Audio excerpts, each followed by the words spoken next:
change, we all say it and we all know it in business, change is constant, but rapid change is completely different than change.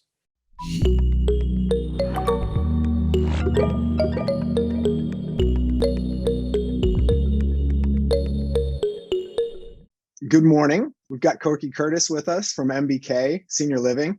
And I wanted to start off by saying thank you for spending some time with us today. You're very welcome. I'm excited you asked. Great. This Changemakers podcast is really all about connecting with people who make change, whether they're from human resources, leadership, learning and development, whether they're coaches or mentors or people from the talent development realms, really people with interesting insights, philosophies, experience, anything that they can share with their peers or broader to the world and provide us a little forum to explore them. As I told you, I think you have a very interesting story and path from military training and leadership into learning and development. And I think it's one that people would love to hear about. So can we start with some background on your path, starting earlier through the military and into your current role? Yeah, I'd love to share. I'll kind of go all the way back to the beginning, if you don't mind, Matt, and kind of frame who I am. I was raised in rural North Carolina, in Western North Carolina, in the mountains, actually a furniture town of, just furniture factories and good, hardworking people. And my parents have owned a restaurant there for 49 years, and they just recently retired. So grew up in a blue collar family of getting up and going to work, and the values that were instilled in me early were those values of loyalty and hard work, and your word means something. And I think that my dad had a saying when people would kind of wrong him, and he would say, if they can live with it, I can live without it.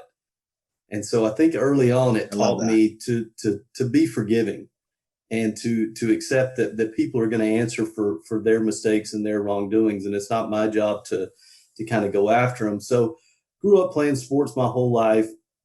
Baseball was my first love. Had the opportunity to continue playing baseball, but I think my leadership philosophy and kind of my leadership obsession began through tragedy. Actually, September 23rd, 1991, in my high school, my senior year of high school, we had two young men were stabbed to death in our high school. And as horrific as that sounds, it was racially motivated stabbing. So in the midst of my senior year of high school, we had this event occur, and I was the senior class president. And so all these faculty members are coming to me and saying, we've got a problem in our school. We got a problem in our school. How do we fix this? How do we fix this? So it was kind of thrust on me with a lot of support from faculty to bring together students in a way that we said, this is not who we are. This is an outlying incident. And kind of fight through those. So I realized early on the significance of leadership and the significance of, being a part of something and helping people move forward. And so went on to college and kind of uneventful college life. And there was this desire that I'd always had to serve. And my parents told me, we know you're going to go in the military someday, but just go to college first. And so that was important to me. But joined the Army out of college, and it started early on at them teaching leadership. And this was such a unique thing because I felt like day one, they're putting you in charge of things, and they're holding you accountable for things, and they're holding you responsible. And, had a great career, retired in 2014 after 20 years. And I had a lot of events that occurred, through those years that kind of shaped my philosophy. And education was always important to me. So while I was in the Army, I finished my MBA. And so I'm getting close to retirement. And this is really all I know. And I always say all the time, my first real job in life was MBK because I just got to do things I loved before that. And we were sitting down one weekend at a baseball tournament, and a couple dads sitting around having sandwiches and a beer at lunch. And one of the dads asked me, he said, Corky, what are you going to do when you're retired? And I said, I have no idea. I said, I have an MBA and I don't know what to do with it. All I really learned was I don't want to be an accountant and I don't want to deal with money. And he said, well, what's your passion? And I said, well, my passion's leadership and helping people be the best version of themselves. And he said, oh, that's training and development. And I said, what do you mean that's training and development? Of course that's training and development. He said, no, that's a job in the civilian world. And I said, no, that's a leader's responsibility. They're the primary trainer and their job is to develop others. He said, no, no, no, that's a real job in the civilian world. And I said, oh, okay. And he said, well, would you want a job doing that? And I said, yeah, that'd be the easiest job in the world. And so one thing led to another, and I started at MBK Real Estate in April of 2014. And the job that the training and development portion of MBK was really just compliance training. Each manager kind of did their own thing, but it was really just focused on compliance training. And MBK Real Estate is the parent company for MBK Senior Living, MBK Industrial Property, and MBK Rental Living. And so they brought me in this role and said, hey, develop a learning and development program. So create all these things and make us cutting edge when it comes to learning and development. And so that was really how I got to where I was. It was through conversation and just that background of developing, my skills along the way. But it was really nothing in particular. I was trained in the Army to be a master trainer. So I always like to tell people I could train everything from salesmanship to recruiters to marksmanship. So I understood the fundamentals of training and how to help people improve, but really was, a jack of all trades and a master of none. But it was really the leadership component and teaching and training how to become better leaders was always my passion and always what I really wanted to work on to improve. So that's kind of long story how I got to where I am today. No, that's great. I love it. What a change to go from marksmanship, though, potentially to MBK and compliance. As you came into MBK, you worked through the compliance, and then you were tasked with setting up something bigger, broader, more impactful. So how did you approach that? How did your philosophies that you created help you with that endeavor? Well, it's a great question. We kind of started off with having conversations because not only did I not know the industry, I didn't know civilians. I didn't understand the background. And I think that was the biggest challenge was understanding the baseline. What's the baseline of the organization? Because I grew up in a rural area in the South. So I understood the values of a Southern culture. I understood the values of the Army, but I didn't understand the values of the organization. Yeah, I read it and I saw what was on the wall, but I didn't really mean if this person says something to me, do they really mean what they're saying? So for me, the first step was understanding and identifying truly who we were as an organization, not what we said we were, but who we truly were as an organization. And that came from meeting and talking, and it was really genius of my boss that she put me in charge of recruiting early on because I'd been a recruiter in the Army and I'd had recruiting experience. And so she said, you're gonna take over recruiting. And what it did was it gave me an opportunity to have conversations that weren't just me sitting in a room and saying, so who are we? It was really conversations about hiring someone and getting to know them. So it gave me an opportunity to really understand who we were as an organization. And after that first year, we started with basics and we started with, blocking and tackling. What is supervisory skills? What is accountability? The basics of accountability. And it sounds so simple. And I say this 14 times a day, I felt like in the first 2 years. Accountability is easy. You set a standard, you communicate a standard, and you enforce a standard. We don't have to make this complicated. Those are the steps to accountability.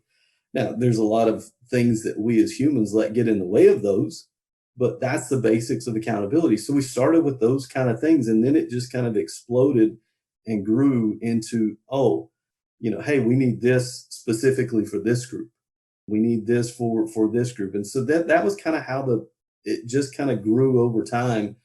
And it was through conversations and just getting to know people. And every year I do a training assessment of the organization. And that's how I measure success or failure, or we got to keep pushing this ball up the hill. So it was really just through getting to know people and kind of understanding truly who the organization is. Well, that makes a lot of sense to put someone like you in charge of recruiting. Once you have determined who the organization really is, it lets you then shape the future leaders that push those values down into the organization. So that does sound like a wise decision. And I did see in your past roles that the thousands of people that you talked to as part of your recruiting for the Army, and you had a lot of experience there. Obviously, I would suspect a far smaller number of conversations, but very impactful opportunities here to talk with recruits and shape future leaders. How do those two compare, and how are you feeling now that you've been doing this for a few years?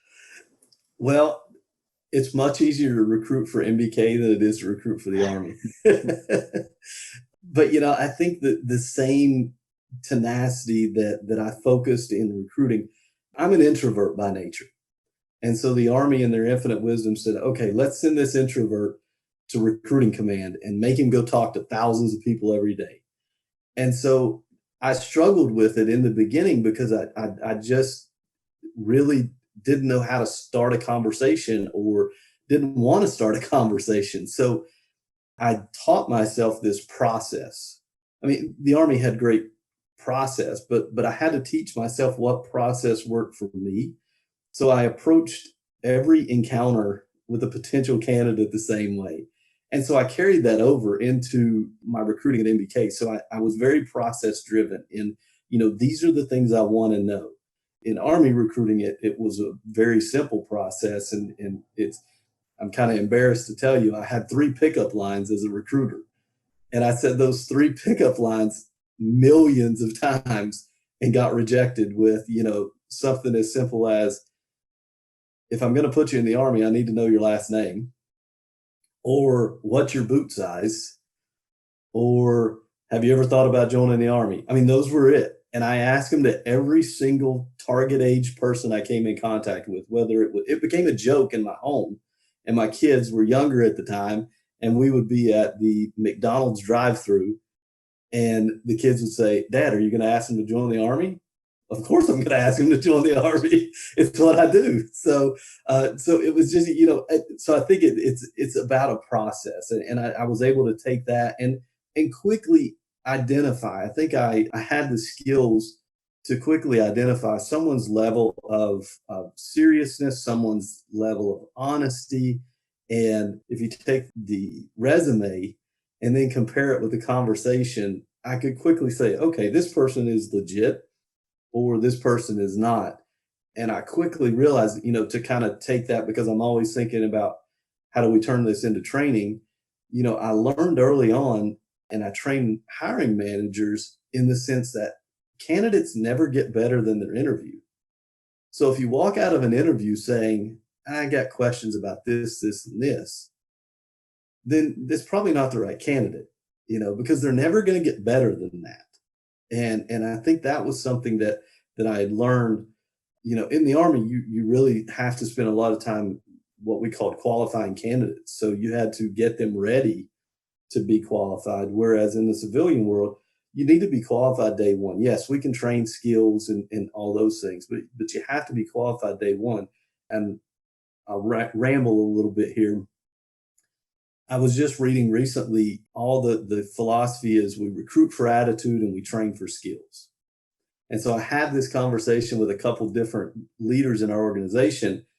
And on the surface, I say, hey, what do you think about this? When I say we recruit for attitude, but we train for skills, what do you think? And they're like, oh, yeah, that's exactly what we should do. And then I flip the script and I say, okay, well, how do you determine someone's attitude in an interview or through the interview process? And they push It's a great back. question. It's a great question. It's, I talk to people, sometimes my friends who get married fairly quickly, and I go, well, you're still dating their representative. Maybe the same is true of interviews. Yeah. And so, I understand the theory and I really agree with it, but you have to dig deeper. So I think that's, one of those things that I developed over time and learned, because there's a in processing function and qualifying process in the Army. So I learned the skills early to ask those open-ended fact-finding questions so you can truly determine who an individual is and not just who they say they are. So I think those are the skills that really relate to recruiting for the Army and recruiting for, a civilian company. Good questions are really essential, aren't they? You run into one every now and then where you realize the deep impact that they can have and how quickly you want to put that in your list. And it's So interesting, Matt, because I learned that because I have kind of this obsessive personality, and with interviewing people, I would go and look at what were Barbara Walters' top 5 questions that she asked during an interview. And it sounds silly, but it's so funny. And I laugh today because one of Barbara Walters' questions that I took from that was, if you were a vehicle, what car would you be? And I would ask that question of people. And it's funny because I still walk around the office today and I look at people and I was like, yep, they're a convertible Mini Cooper. That's exactly what they are. And it's one of those things that get people to kind of loosen up for one, but also it kind of helps you see how people truly see themselves. that is an interesting question. Yeah, there are people out there who are very good at not only asking questions but asking follow-ups. And so, a few of the podcasts I listen to, like Joe Rogan, just you get really engaged in the conversations, and somehow those guys talk for 2 hours, and the end is Hmm. just as good as the beginning. Yeah, for sure. So as just an aside, a nature versus nurture experiment, you considered yourself an introvert, and then you had that beaten out of you. So if somebody asked you today, what are you? Are you an introvert or an extrovert? Still, my natural tendency is to be an introvert. I enjoy quiet time. I enjoy, if you could see kind of around me and behind me in this picture is books. I enjoy reading. I enjoy, just spending quiet time. And thankfully, my wife and I've been married 26 years, and she's an extrovert. And so I've learned to bend with her, and she's learned to bend with me. And even through the past year of us both working from home together, we have evolved in our time together because I don't get my commute time to myself. We have, continued to see each other as truly who we are. So yeah, I think I'm still, my nature is an introvert, but I have developed the ability to get out of that and not be a nerd sitting in a room somewhere alone. So That's great. I was traveling quite a bit for a company that I worked for when I lived up in Seattle. Traveling, call it a third, in the office a third, work from home a third, and 2 young kids, and it just got to be too much. And so when the company was acquired, we decided it was the perfect time. It was my wife's dream. I was one of those guys that would say, yeah, that sounds great, sounds great. But I never believed in my heart that it could be done.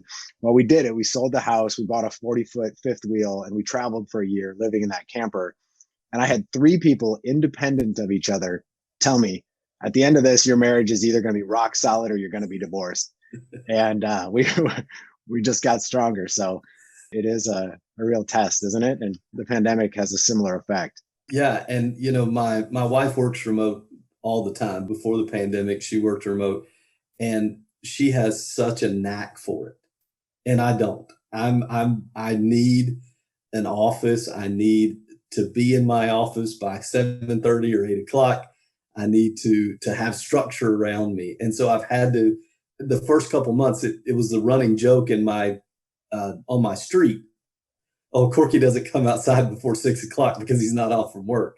And the neighbors, some of them worked remote normally, and my wife was always out in the street talking to our neighbors about what a dork I was sitting in my office all day. And I would get up, I'd get dressed in the morning, and I tried to keep my same routine as going to the office. So we're evolving in our work together relationship. So it's been really cool though, because I do get to, now we sit down and we have breakfast together. We sit down and we have lunch together. We talk about our Peloton rides. So it's really unique to get to share your work day with your loved ones. So it's been a fun process. That's great. That's great. I feel the same way. So I'd like to pivot a little bit and just talk about this past year for you. For you personally, we've talked a little bit about the impact, but your company and your industry, it's been a really tough year in senior living. Your people have been impacted. Your residents have been impacted quite possibly more than anybody else in the country. And so in your role, you have goals and challenges for the year. This just lobbed a grenade into it and changed everything. How did you professionally pivot and adapt in learning and development and in leading your people with this pandemic raging in the background? Yeah, it's certainly been a challenge. And we, just to kind of show you the landscape, we cover 6 states, so 33 senior housing communities in 6 different states. We also have a rental living division that is developing apartment buildings in, all across the state of California. And we have industrial properties who building in California, Texas. So we have a geographically dispersed population already. But we were always a company of face-to-face training. So, when we would start new leaders in our communities or in our projects, we would bring them to our home office in Irvine, and we would spend a week face-to-face training them on processes and things like that. So easy, first thing, we had to evolve and learn how to train remote. We had to do Zoom. We had to do, we transitioned to Microsoft Teams in January, but we had to convert all of our face-to-face training into virtual training. So that was the first one. But more on the side of initiatives, we were focusing this year, every year I meet with our senior leadership teams and we talk about what's our focus for the year. And this year's focus had nothing to do with the pandemic and moving virtual. We were focused on trust and communication, and that was things we were going to talk about and work on this year. But when the light switch got flipped in February, March, we really had to move to support, and that was where our focus really turned to, was support. Because what you said, I mean, we've done a phenomenal job as an organization to kind of toot the horn of the operations and our health services team and our leadership team, a phenomenal job of dealing with the pandemic. And to kind of show you the significance of that, I was having a conversation with one of our regional directors of operations, and she told me she had an executive director that had to go on leave for 30 days. And she said, Corky, it's like a new hire when he comes back into the building because our COVID protocols changed 7 times in 30 days. So what we do, how we do it, it changed 7 times in a 30-day period of time. So change, we all say it and we all know it in business, change is constant, but rapid change is completely different than change. And so our role really went to focus on support and to empower, but also to empower with support. You can't leave these executive directors out there on an island and just say, hey, it's your building, take care of it. We really had to pull back. And that was a significant part of, I think, my role and our team's role of saying, what can we do to help? How can we help them? They don't need us to teach them something new.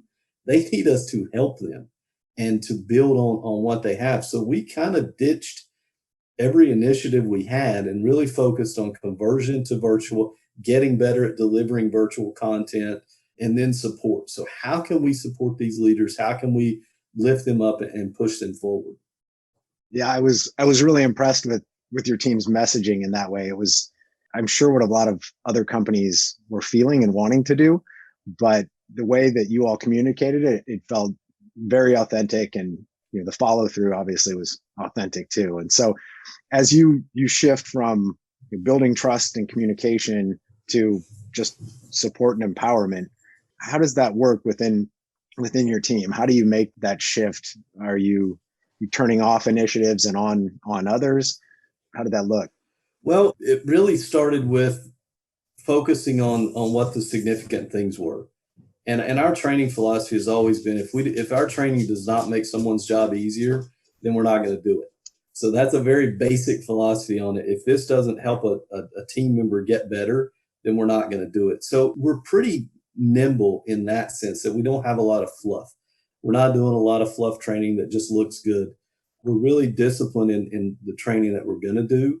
So we really had some, those initiatives like our monthly leadership trainings went from trust and communication to building relationships and conversation. I'm a firm believer that 65 to 70% of our development as leaders comes from meaningful conversations. It's not a curriculum somewhere. That's why I'm such an advocate for coaching, is that it truly comes from meaningful conversations. That's where the development comes in with leaders at all levels.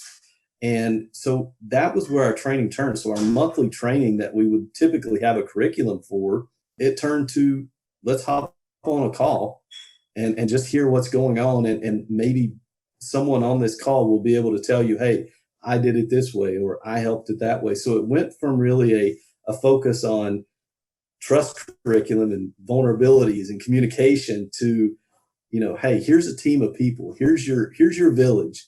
How can we help you get to feel supported and get you working through this?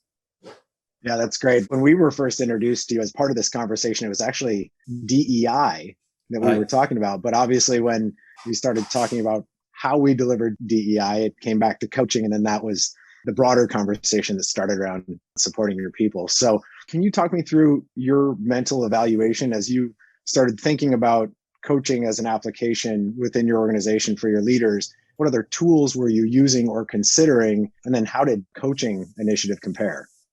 Yeah, you're right, Matt. The conversation with Leg Up started with around DEI. And we actually went a different direction with our DEI program and went with a different speaker. But I was so taken back by the benefit of Leg Up. And so our coaching internally has been all, leader driven. It's your supervisor will help you through these things. And we have a mentoring program that focuses on new hires and onboarding and those things and getting new leaders equipped early on. But that was really the extent of our executive coaching, was just your basic relationship between leader follower as well as our mentor program.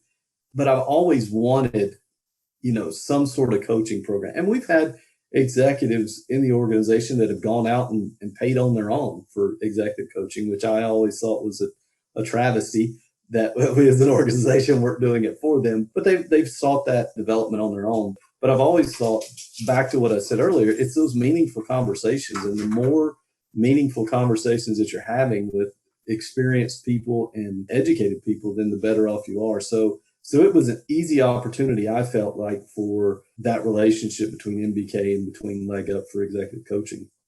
Yeah, that's great. And we're 4 months in now, I think. And yeah, so I know you've gotten some really good feedback. How's it gone from your perspective? How have your executive directors experienced it and responded? It's been amazing. We rolled it out initially to executive directors, which are 33 executive directors in our geographically dispersed communities, solely based on, we were seeing burnout, we were seeing people taking stress leaves and all these other things. And when your executive director leaves a building, it creates such a void.